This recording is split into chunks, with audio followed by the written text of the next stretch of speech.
Hi, you are at the 13th World Islamic Economic Forum right here for the first time ever in Borneo, in Sarawak, in Kuching at BCCK.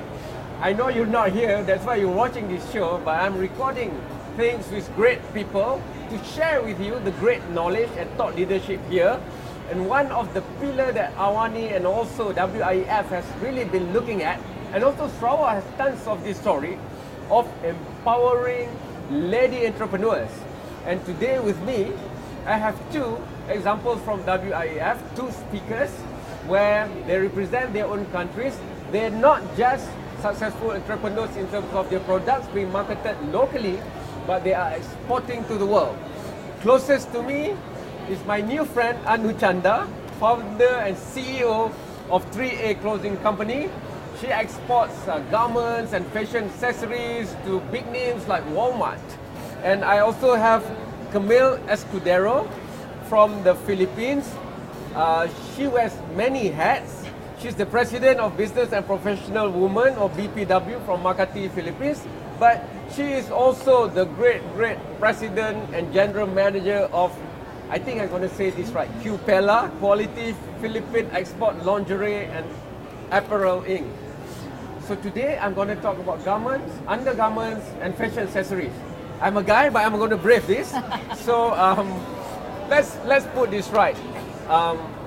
You have lines of product, Lily of the Valley, like called Relief and Hope, and it solves women issues in terms of garment and clothing. Anu, on the other hand, born into a family looking at textile and garments, but brought it a step further, all the way until being accepted as a vendor for Walmart, which is not easy. So I'm just going to ask this straight. In the age of digital disruption, that's why the theme of WIF this time is disruptive change, impact and challenges. Even in the old economy, there's already a lot of gaps, especially for a lady entrepreneur. There's the financing gap, there's the cultural and social gap, there's also, because a lot of men control the supply chain. So if a lady entrepreneur is trying to disrupt that, and hey, you should be looking at me, maybe there's also a gap there. So while those gaps are already there, now there's a digital disruption gap. So is it easier or the other way around? Are there new opportunities to be taken? Please tell your own stories through your own entrepreneurship journey and addressing the new digital disruption. Anu. Good morning, Malaysia. This is Anu from India. As you can see, there's a paradigm shift in demographics in the Indian and global economy. We see a titanic surge of women coming into the economic space. Now, while we talk about entrepreneurship, while we talk about all the disruptive changes, let's first understand about empowerment for women. Women needs to be empowered, and I think a woman is a born entrepreneur. A lot of times we must have thought within ourselves or even talk to other people about who exactly is an empowered woman and would she be able to handle all these disruptive changes. For me, I would say any woman today who gives a flight to her dreams will be the empowered person. Yeah. Who has self-pride, who has confidence, who's willing to take all these disruptive changes, is the one who gives all this wind beneath her wings, is the one who will be successful. Let me tell you a little bit about myself. Sure. I started working in the year 91. I was a single parent with two small children, and I realized that I was not professionally qualified because during my times it was very difficult. We women used to be married off very early in our lives. We used to be pushed and got married. And it wasn't like we were getting married to a guy, it was actually we were getting married to the whole family. So, in 91, when I realized that my marriage was not working, I had to leave with my two small children and no real educational high-powered qualification like you would see today.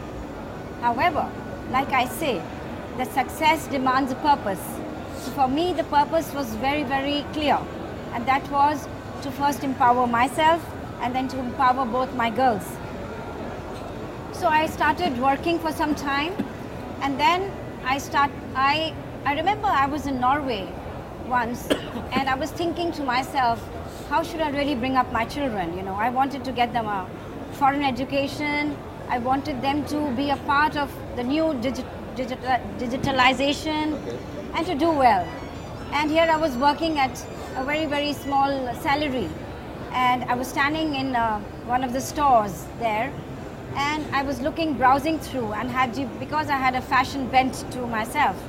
So I picked up, walked up to the till machine, and I told that lady that, look, I see a lot of stuff here which I can produce.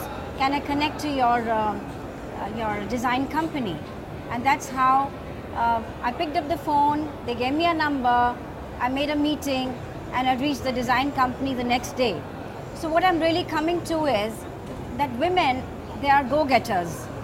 And like I said, if you have a purpose which is strong, you're bound to be successful. And that's how my story goes.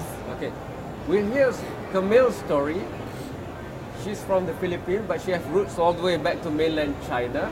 She's supposed to be a qualified engineer, but she chose her passion, still using all she has learned as an engineer. But that's a story after this short break.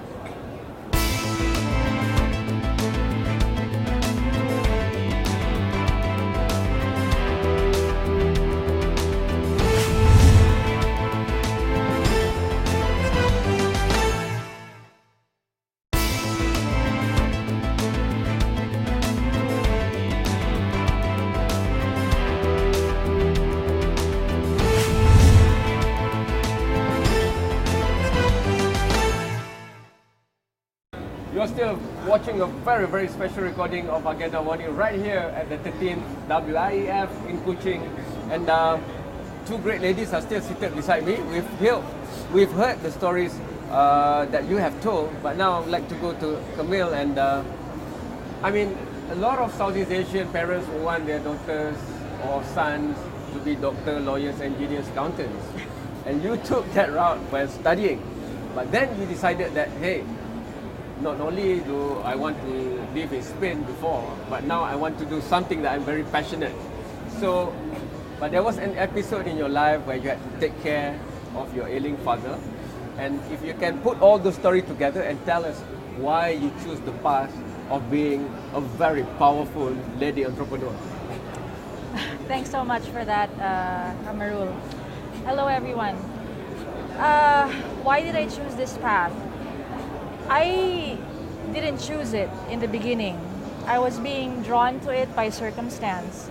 And, you know, when you're in that situation, you don't want to be a slave to your circumstance, but you want to find the purpose in what you're doing.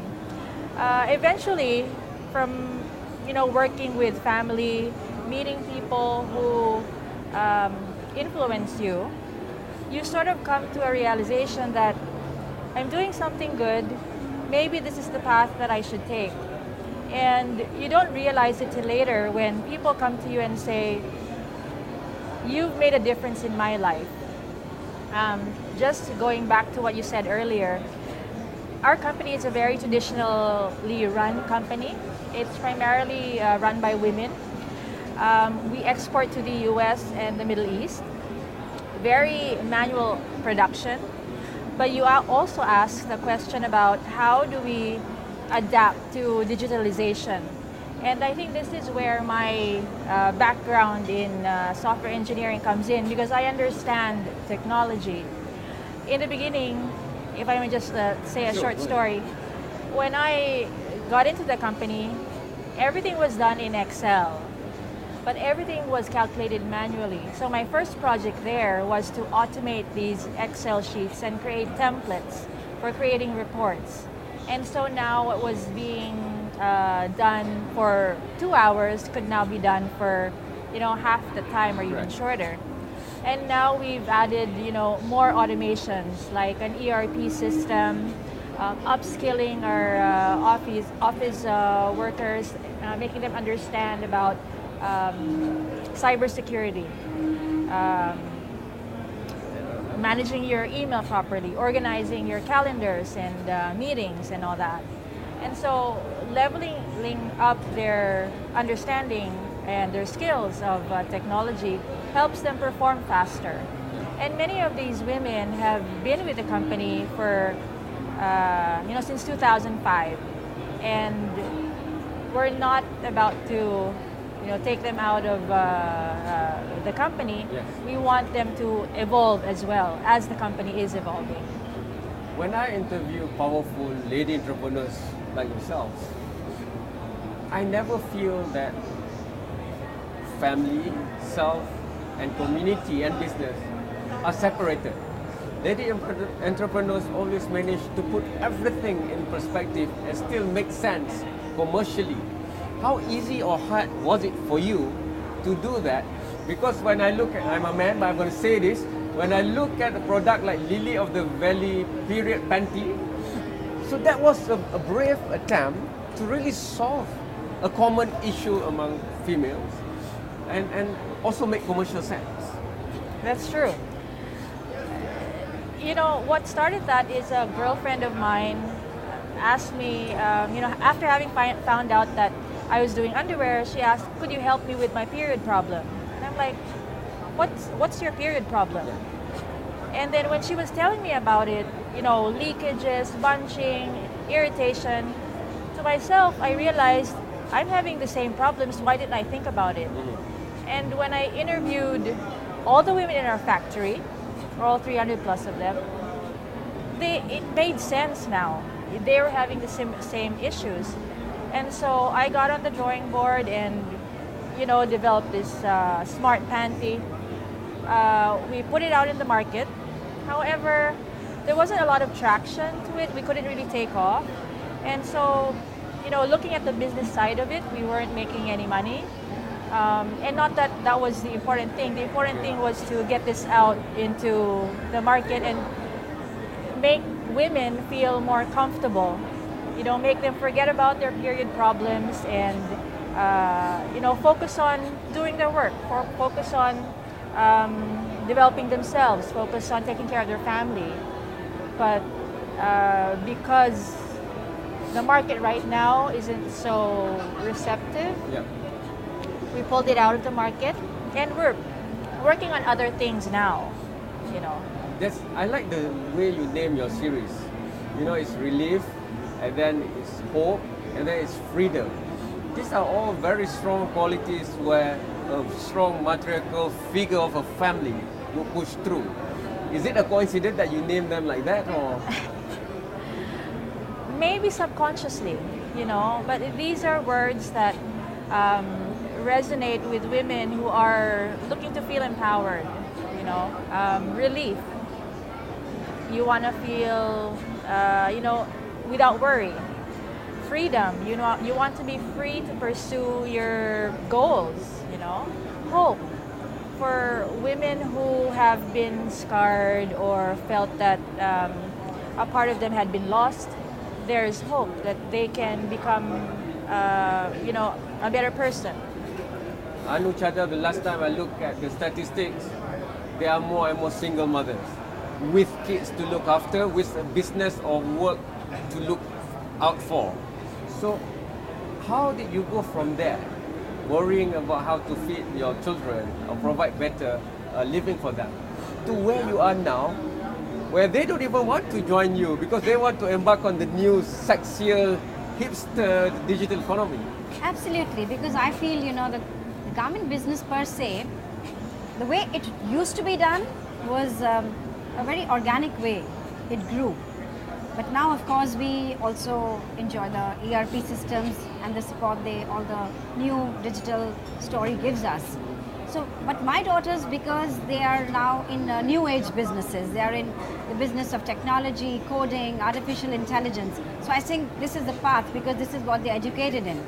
Coming back to my work, I would say we are growing in our way the way it's moving in the right direction. Because the people who come to me to get employed, I tell them that, look, this is not the age where I want to just employ you. I want you to be like an entrepreneur within my company.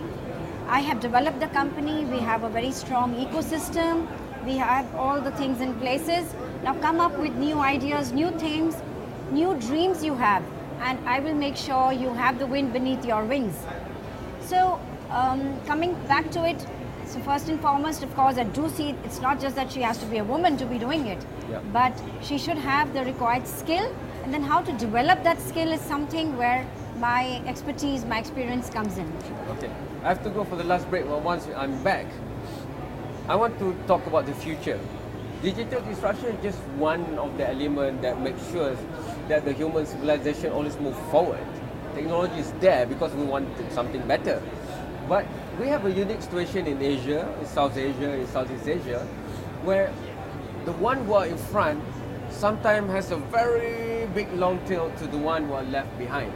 What about the underprivileged? What about the have-nots of our countries and of our societies? As we go ahead, how do we bring them together? A lady entrepreneur especially thinks more about this, I think, in average, as compared to a man entrepreneur. So I want to talk about that right after this short break, because disruption doesn't have to carry a negative connotation, a negative impact. We can use it to go for greater good and greater change.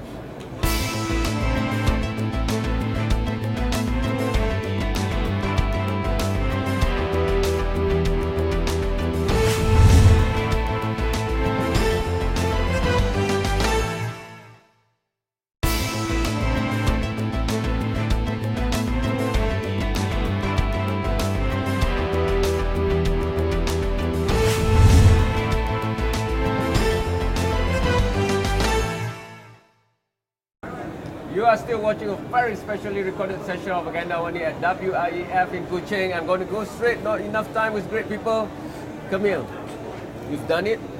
You have automated, you have brought semblance of digital economy into an old economy of manufacturing undergarments. But where do you go from here? And how do you bring others? Because there will be people disrupted by the new technologies. Yeah. But I'm sure you do not want to lay off any one of your staff that will be working with you. And in fact, you want to help more. Yeah. So how do you do this? Because in Asia especially, I don't think it's just about getting money. It's also about making a difference to those who cannot help themselves get out of the vicious cycle they are in. Absolutely. And just to make things clear, we're not yet fully automated in the factory. But what we're trying to do is change the perspective and thinking of our people into being more self-empowered, and also knowing that what they learn within the company, they also teach to their families, and multiply that within their communities. Because that's actually what we want to try to do, for these people to become influencers themselves. And this is where I think, my involvement in the business and professional women helps me to do that. We have our community within the factory, and we influence the community around the factory, which are mostly urban poor, by the way. We teach them livelihood. We teach them how to do finances. We tell them that your health is important. Every morning for 45 minutes on their shift, they do exercises. And in the afternoon at 2 or 2:30, when you're most tired and sleepy, they take 10 minutes of stretching and breathing exercises. And that's our way of teaching them yoga. Yes, that's cool. So yeah, making them more self-aware of their needs and what their family needs and how they can influence their community makes the community stronger. And my network in the business and professional women, it's the same, it's the same principles, it's the same values. So that's how I think we can amplify, the effect Sometimes we give. Those pockets of communities that are not right smack in the urban centers in our geographical regions, You know, if you're up there at Mount Apo in Davao or somewhere, we always feel that, look, money doesn't equal modernity. Sometimes the local wisdom is great, but how do we share that with the people of the world? You have the supply chain, so how do you integrate, like, you know, amazing skills from before, like the weavers, traditional weavers. Yeah. You know, they might be using the old machines traditionally, but now maybe you can integrate them into a niche modern industry. Yeah. Cultural sustainability is something that we shouldn't be forgetting. You know, with digitalization, people think that everything should be, you know, automated. It's not. We want to preserve culture, and that's where cultural sustainability comes in. And when we bring that into our supply chain, we get these, you know, traditional communities who do traditional weaving techniques, get them into market, get their products, you know, sold, give them access to financing, teach them how to create an operations breakdown, materials breakdown, teach them how to price their products properly, not just, you know, get pricing out of their head. Right. You're developing them, you're developing their skills. They're able to sustain their artisanal craft. We bridge the gap. Yes. Of taking their product into the market, and that's, you know, one of the things that we help them do. And this is through the gender platform of the Philippines called Great Women. I hope you're going to be a vendor for Victoria's Secret soon. But you're already a vendor for Walmart. It was not easy. Can you share that story, how you break that shackle of, you know, giving out to the locals by linking them to the best supply chain out there? Just before coming here, I was on a platform together with Jenny Greaser of Walmart. Okay. And what she said made a lot of sense. Working with a woman-owned company is not just good, it's the best thing to do. Because women create a ripple around them, not just in the office space, around you, communities, neighborhoods, nation, all of it comes together. So I would just share a little bit, which is the women who work within my company, they are both white-collared and blue-collared. So for the blue-collared, like she said, sometimes we have to treat them like our children, you know, because they're coming from little oppressive stories behind them, where, you know, although they are the bread earners because their husbands could not be earning, or a lot of them are into drinking problems and all of that. So when they come in, we make sure that we offer them certain facilities which they just which they would be just thinking about but not utilizing. And one such facility which we give in our company is we have a little gym. And these people we give them 15 minutes in a day for each of them, anytime they want to go and use the gym. That's one thing.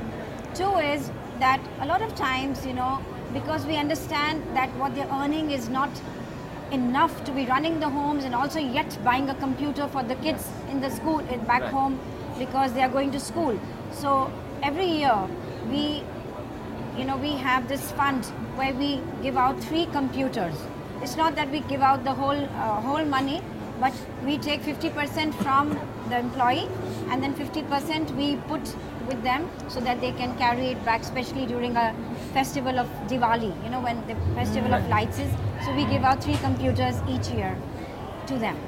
Then also besides that, we make sure that their health is taken care of and that they have a strong support system back home, because women can pretend that they can be very, very strong and they can handle office, everything, but a strong support system is a must. So then we call the community, their husbands, family, children for lunch, and we talk of how we should help to create a better. It's never enough time with great people. But I'm going to ask you to give one takeaway from the 13th WIEF so far for you. What will you take away from here? Maybe networking with the locals this side of the world, whatever it is. I see that there's a lot of opportunity. On my business, we are not in Asia yet, so I see opportunity here. And we have Songket with a traditional, made modern called Tanoti House. It's just on the way to the airport. You should drop by. My one takeaway would be that I'm very, very proud, happy, honored to be here at WIEF. And I see that if they can do so much to talk and communicate about women empowerment and entrepreneurship, I take that from them that I will do more. So Sarawak, Malaysian lady entrepreneurs, meant to, I don't discriminate. I can talk about plenty with Kabir. And send in your own views to all the social media platforms that we have. If you want to locate, if you can't find them on Google, give us the communique and we'll try to pass it over either to them straight or to the WIEF Foundation. Thank you for tuning in. Catch you in another episode of a special recording of Agenda AWANI at the 13th WIEF in Kuching very, very soon. Good night and goodbye.